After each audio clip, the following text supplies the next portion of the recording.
When you have vision and knows who you are, motivation becomes unnecessary. You are only looking for motivation when you want to chase other people's goals. You can shape reality with your mind. Design your goals and stay on it. Don't flip-flop on goals. When you do that, you destabilize the whole process.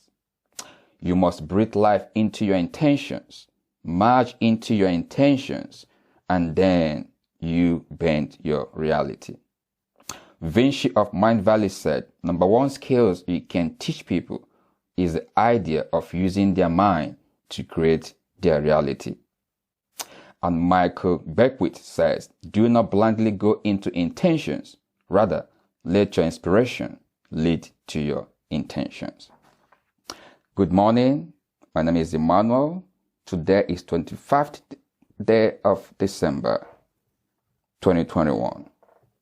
And I'm speaking to you from the beautiful city of Prague in the Czech Republic. You are welcome warmly to Emmanuel Akopala's podcast. In this third episode of the title, The Process versus Outcome, I'm going to unravel further some of the structural impediment, some of the structural barriers to the process. In my previous episode, in episode 1, I did lay down the foundation, lay down the premise of this conversation, which is the process versus the outcome. And in my second episode last week, I also went further to explain some of the environmental factors that could also be an impediment towards the process. And to dig deeper into this conversation, today I'm going to also try to highlight or explain some of those structural barriers or impediments that could affect the process. And this could be in different ways. It could be individual based, it could be family based, it could be work related impediments. But it's important that we are conscious of these barriers. It is important that we pay a specific attention to these potential impediments, that we can be able to know how to crush them when they come on our ways. And today I'm going to focus specifically on what I would call the target fallacy, or the culture of target. The culture of target in the society. This can have unintended consequences. Now, the question is target really a bad thing? Of course not. Target is a good thing. Firstly, target is designed to set direction so people know what to do, how much is required, and how quickly they can do it. However, experience has also shown that targets set people in the direction of just meeting the numerical target, not necessarily achieving an expected system state. That is to say, not necessarily understanding the process towards achieving that target. Donella Meadows, in her book said, the book is titled Thinking in Systems. She said, if the goal is defined badly, if it doesn't measure what it's supposed to measure, if it doesn't reflect the real welfare of the system, then the system can't possibly produce a desirable result. Numerical targets do affect behavior and system performance, but the question is, do they really affect performance in the right way? Why do the society reward bad behavior? Simply because they are meeting the target. Why do we not pay attention to how the targets are being met and not just in the target itself? Target is not a bad thing, but we have seen a culture of aggression, a culture of desperation, a culture of always in a hurry to achieve a specific target, especially unrealistic target. And of course, it is important to state clearly that we cannot function in life without having a target. You cannot be able to achieve a desired goal without having a set goals and objectives. This is no-brainer. These are fundamental things you must do to accomplish a goal in life. But over time, we have seen how target has resulted into unintended consequences because it can deviate your attention. It can misdirect you towards the wrong path. And I'm going to give some example of how this could affect your functionality in the society. So despite all these good things about target, in terms of helping to set directions so people can know what to do, why do we still see targets failing? Because there are fundamental flaws in how these targets are designed. They are designed with a very, very wrong intention. They are designed without putting into consideration the process to achieving those targets. They are designed just to achieve the expected end game, the end benefit, without necessarily putting the system in place to get to those destinations. So why do targets still fail? And how is it an impediment towards understanding the process? Firstly, targets fail because they are usually set from the top. And when this happens, they are often disconnected from the work. They do not care about the process involved in the work. They care about the expected outcome.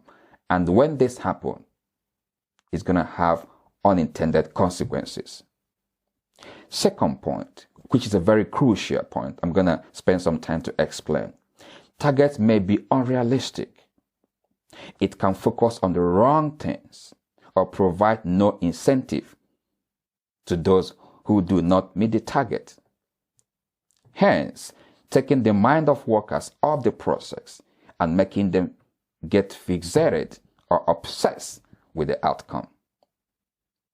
And this is a big problem. A couple of years ago, I have a friend in Nigeria who was just a young graduate. And I'm sure he'll be listening to me now. I'm not going to call his name. I don't want to get into trouble. So he was very young, 21, 22. Graduated from university, got a job in one of the young banks in Nigeria. And the first thing that was thrown at him is this huge, unrealistic, crazy target that he has to meet some millions of portfolio every month in terms of customers he's going to bring into the bank. And they set this humongous, crazy, portfolio every month.